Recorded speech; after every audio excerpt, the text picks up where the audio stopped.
లేత మంచులో సూర్యుడు ఏడుగురాలెక్కి వచ్చాడు. ఉత్తర దిక్కులో వెచ్చటి కాంతులు తెచ్చాడు. శ్రీమంతుడై కొత్త అల్లుడు అత్తారింటికి వచ్చాడు. అమ్మాయి బుగ్గలో ఎర్రటి సిగ్గులు తెచ్చాడు.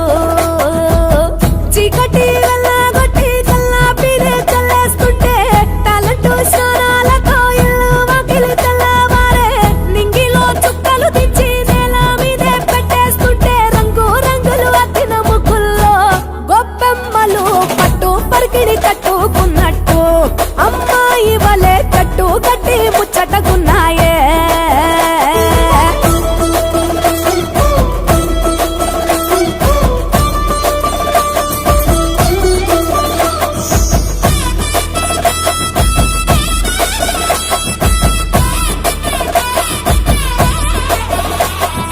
గంగటోలు గంగిరెద్దు అయ్యగారికి దండం పెట్ట. హరిదాసుకు అమ్మగారు బియ్యం ఇచ్చనట. కుర్రకారు జోరు చూసి చుర్రుమంటే భోగి మంట. ఎగిరేనే గాలిపటం పిల్లల గోలంట. కొత్త బట్టల సందళ్ళు పిండి వంటల వంటిళ్ళు అందరూ మెచ్చే అల్లర్లు. బంధువు